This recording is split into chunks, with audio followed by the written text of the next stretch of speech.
नमस्कार, आप देख रहे हैं ग्रैंड न्यूज नेटवर्क और मैं हूं आप सभी के साथ आयुषी। अब मेरे साथ देखिए न्यायधानी सहित प्रदेश भर से जुड़ी हुई तमाम खबरें। चलिए खबरों का सिलसिला अब शुरू करते हैं। बिलासपुर की सड़कों पर ई रिक्शा चालकों की मनमानी अब यातायात व्यवस्था के लिए बड़ी चुनौती बनती जा रही है। नियमों की अनदेखी करने वाले चालकों पर कार्रवाई के बजाय कई बार सिर्फ समझाइश देकर छोड़ दिया जाता है।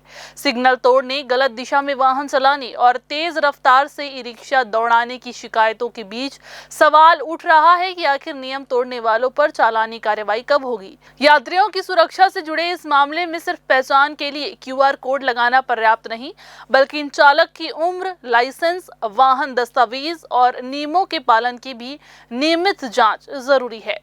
दरअसल शहर की सड़कों पर ई रिक्शा की संख्या लगातार बढ़ रही है और इसके साथ ही कुछ चालकों की लापरवाही भी सामने आ रही है। कई जगह ई रिक्शा चालक सिग्नल की अनदेखी करते हैं, गलत दिशा में वाहन चलाते हैं और यातायात के बीच अचानक वाहन रोकते हुए नजर आते हैं। सबसे बड़ा सवाल उन यातायात चालकों को लेकर है जो बिना वैध लाइसेंस या जरूरी दस्तावेजों के वाहन चला रहे हैं। कम उम्र के युवकों के ई रिक्शा चलाने की शिकायतें भी सामने आती रही है। इसके अलावा नशे की हालत में वाहन चलाने या यात्रियों और दूसरे वाहन चालकों से विवाद करने जैसी शिकायतों को भी गंभीरता से लेने की जरूरत है।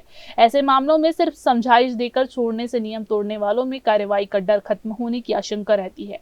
ई रिक्शा में QR कोड लगाने की व्यवस्था यात्रियों के लिए चालक की पहचान जानने में मददगार हो सकती है, लेकिन सड़क सुरक्षा के लिए इससे आगे भी कदम उठाने होंगे। परिवहन और यातायात से जुड़े नियमों के मुताबिक चालक की उम्र, लाइसेंस, वाहन के दस्तावेज और नशे की स्थिति की जांच के साथ ही नियम तोड़ने वालों पर चालानी कार्रवाई जरूरी है। खासकर सिग्नल तोड़ने और गलत दिशा में वाहन चलाने जैसे मामलों में लगातार कार्रवाई होगी, तभी दूसरे चालकों में भी नियमों के पालन का संदेश जाएगा।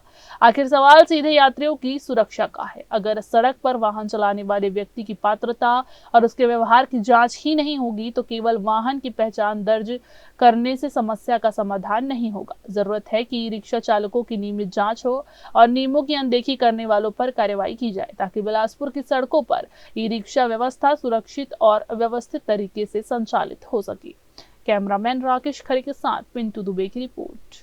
सकरी थाना क्षेत्र के लोखंडी में कृषि विभाग ने बड़ी कार्रवाई करते हुए एक मकान के बेसमेंट से बड़ी मात्रा में कीटनाशक और कृषि दवाएं बरामद की है। विभाग को सूचना मिली थी कि मकान के बेसमेंट में बिना लाइसेंस के कीटनाशक और दवाओं का भंडारण किया जा रहा है। इसके बाद कृषि विभाग के अधिकारियों ने मौके पर पहुंचकर जांच और जब्ती की कार्रवाई शुरू की। बताया जा रहा है कि बरामद दवाओं की फिलहाल अधिकारियों द्वारा गिनती की जा रही है। विभागीय टीम ये भी जांच कर रही है कि में कितनी दवाएं वैध है और कितनी एक्सपायर हो चुकी है। जानकारी के अनुसार बड़ी मात्रा में एक्सपायर और डुप्लीकेट दवाएं मिलने की आशंका जताई जा रही है। जानकारी के मुताबिक जिस मकान में ये कार्रवाई की गई है वह गाजियाबाद उत्तर प्रदेश निवासी आशु सिंह पाल का बताया जा रहा है। कृषि विभाग की टीम द्वारा दस्तावेज और लाइसेंस से संबंधित जानकारी भी खंगाली जा रही है। वहीं कार्रवाई की भनक लगते ही मकान मालिक आशु सिंह पाल के मौके से फरार होने की जानकारी सामने आई है। फिलहाल कृषि विभाग की टीम बरामद कीटनाशकों और दवाओं की मात्रा, उनकी वैधता और दस्तावेजों की जांच कर रही है। जांच पूरी होने के बाद मामले में आगे कार्रवाई की जाएगी। की जो टीम है वो मौके की तलाश में थी और काफ़ी पहले से जो है पतासाजी की जा रही थी कि कहाँ-कहाँ पे जो है किसी प्रकार की नकली या कुछ अवैध तरीके से कीटनाशक या दवाइयों का भंडारण तो नहीं हो रहा है। तो उस कड़ी में जो है हमें जानकारी मिली कि ये लोखंडी में जो है एक ऐसी जगह है जो अनाधिकृत रूप से जो है ये कीटनाशकों का भंडारण किया गया था। इसमें जैसी हमें जानकारी मिली तो आज हम लोग मौके पे जो है हमारी पूरी टीम जो है राजस्व विभाग की भी टीम थी, इसमें पुलिस के अधिकारी वगैरह भी थे। इन्होंने जाके जो है पूरा सर्च किया और इसमें जो है अभी लगातार हमारे जो है कौन-कौन से इंसेक्टिसाइड है, इसकी बाकायदा हम सैंपलिंग वगैरह करके देखेंगे कि वाक़ई में ये मानक स्तर का है या मानक है। प्रथम दृष्टया ये पाया गया कि जिस जगह पे ये जो कीटनाशक का जो भंडारण हुआ था, वो जगह जो है जिला नियुक्ति अधिकारी से जो है स्वीकृत नहीं हुआ था। तो इसको जो है अभी यहाँ पे भी सील करेंगे। फिर अभी इसमें पूरी कार्रवाई करने के बाद जो है हम जो भी लीगल होगा उसमें कार्रवाई करेंगे। इसमें इंसेक्टिसाइड एक्ट के अंतर्गत हम कार्रवाई करेंगे इसमें। ये पुलिस वाले जो है इसको सर्च कर रहे हैं। अभी शुरू में जो है उनका भी मोबाइल स्विच ऑफ आ रहा है। इसके बारे में पता करेंगे। तो हमारे को मंगला लोखंडी गांव से ही और मंगला गांव से पता चला धुरी पार से कि लोखंडी में रामघाट तालाब के सामने अवैध रूप से कीटनाशक एवं खाद बेचा जा रहा है, जिनका लाइसेंस है, ना बोर्ड लगा है, ना कुछ लगा, जैसा आप देख रहे हैं, केवल कमरा। और ये बाहरी आदमी होता है, गाजियाबाद का रहने वाला है। तो हम लोग इसका ऐसा अभी से नहीं, ये 3-4 साल से शिकायत मिली थी, लेकिन एकदम इसमें शटर बंद आ रहा था हमको। लेकिन अभी तो 1-2 दिन में पुख्ता पता चला कि वाक़ई बेचा जा रहा है। बताइए, कल पिकअप से यहाँ से सामान भी गया था। उसी के तारतम्य में आज हम आए और इसका एसपी साहब को फ़ोन किए कि हमको पुलिस बल दीजिए, तो फिर पुलिस भेजे सकरी से। फिर उसके बाद हम खोले तो देखे भारी मात्रा में यहाँ खाद भी है, कीटनाशक भी है। अब वो गाँव वाले तो बोले हैं नकली है करके, खेत में डाले हैं तो काम नहीं किया वो, खेत में छिड़के तो काम नहीं किया, वो तो नकली है वो। ग्रैंड न्यूज के लिए गोलू कश्यप की रिपोर्ट। बिलासपुर की पचपेड़ी थाना क्षेत्र के चिल्हाटी गांव में गुरुवार शाम एक ऐसा हादसा हुआ जिसने पूरे गांव को गम में डुबो दिया। पिता के साथ तालाब पहुंचे 2 मासूम भाई देखते ही देखते गहरे पानी में चले गए। बताया जा रहा है कि इसी दौरान पिता मोबाइल पर बातचीत कर रहे थे। छोटे भाई को पानी में गिरता देखकर बड़ा भाई उसे बचाने के लिए तालाब में उतर गया, लेकिन दोनों गहरे पानी में डूब गए। ग्रामीणों ने बच्चों को बाहर निकालकर अस्पताल पहुंचाया, लेकिन तब तक बहुत देर हो चुकी थी। डॉक्टरों ने दोनों को मृत घोषित कर दिया।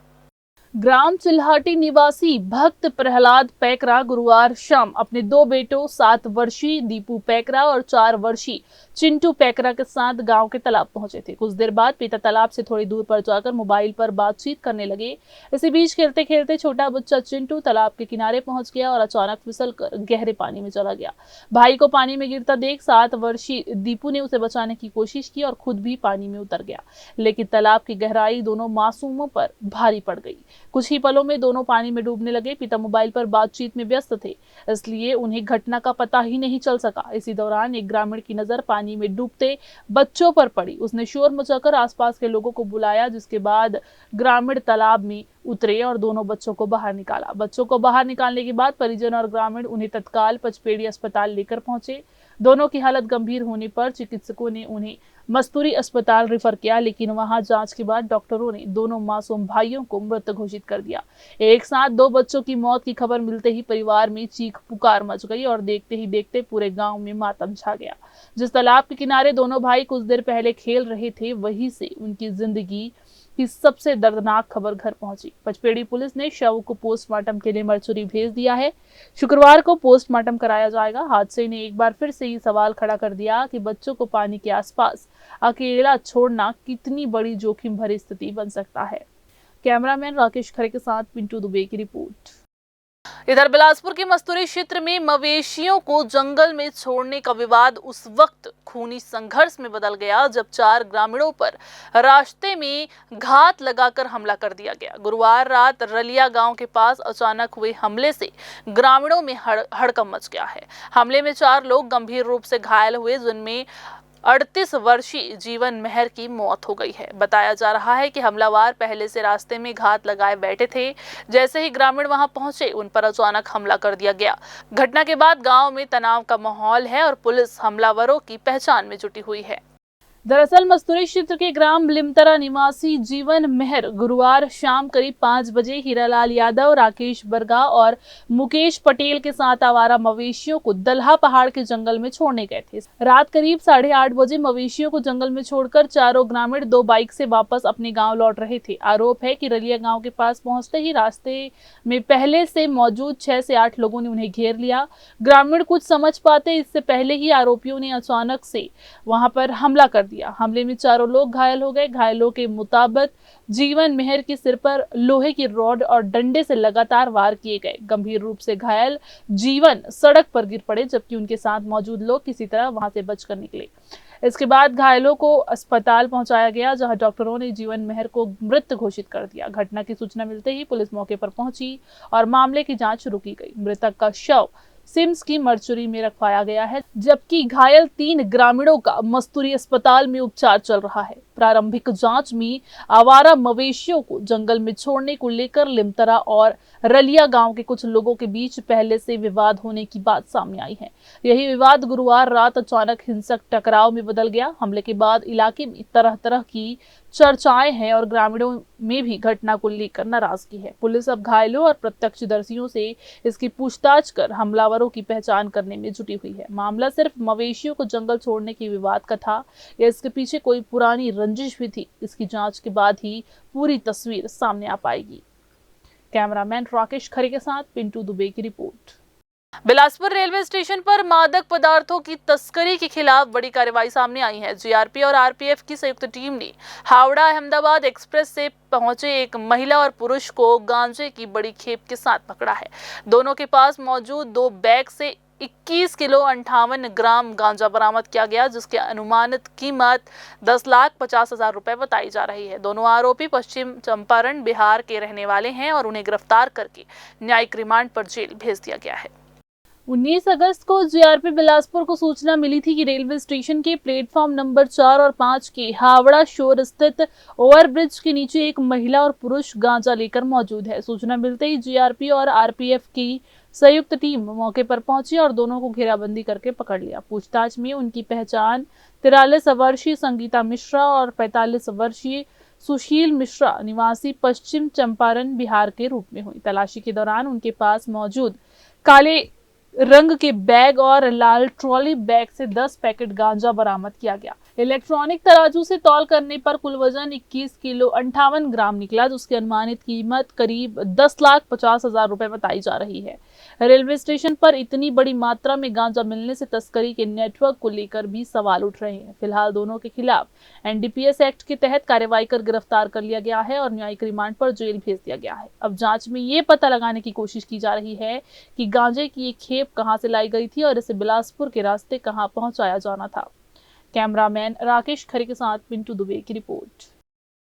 इधर छत्तीसगढ़ में मॉनसून लगातार सक्रिय बना हुआ है और प्रदेश के कई हिस्सों में बारिश का दौर अभी भी जारी है। पिछले 24 घंटे में सरगुजा, बिलासपुर और दुर्ग संभाग के कई इलाकों में बारिश दर्ज की गई। लोरमी में सबसे ज्यादा 14 सेंटीमीटर बारिश हुई, जबकि जनकपुर, भरतपुर और कुकरदुर में 13-13 सेंटीमीटर बारिश दर्ज की गई है। बिलासपुर में भी करीब 3 सेंटीमीटर बारिश हुई है।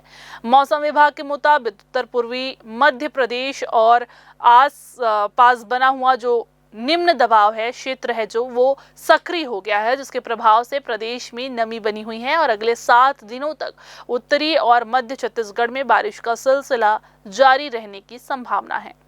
बारिश के आंकड़ों पर नजर डालें तो लोरमी में 14 सेंटीमीटर, जनकपुर, भरतपुर और कुकरदुर में 13-13 सेंटीमीटर बारिश दर्ज की गई है। पिंडरा रोड में 6, तखतपुर में 8, लालपुर थाना क्षेत्र में 8 और कोटा डोल में 7 सेंटीमीटर बारिश हुई, जबकि रतनपुर, पेंड्रा, पसान और पथरिया समेत कई इलाकों में करीब 5 सेंटीमीटर तक पानी बरसा है। बिलासपुर में करीब 3 सेंटीमीटर, सकरी और सिपत में 4-4 सेंटीमीटर और बिलगहना, बेलतरा और मस्तूरी में 3-3 सेंटीमीटर बारिश दर्ज की गई। मौसम विभाग के अनुसार अगले 24 घंटे में प्रदेश के कई हिस्सों में हल्की से मध्यम बारिश हो सकती है, जबकि 1-2 स्थानों पर भारी बारिश के साथ गरज चमक और वज्रपात की संभावना है। अगले 7 दिनों तक उत्तरी और मध्य छत्तीसगढ़ के कुछ इलाकों में मध्यम से भारी बारिश का दौर बना रह सकता है।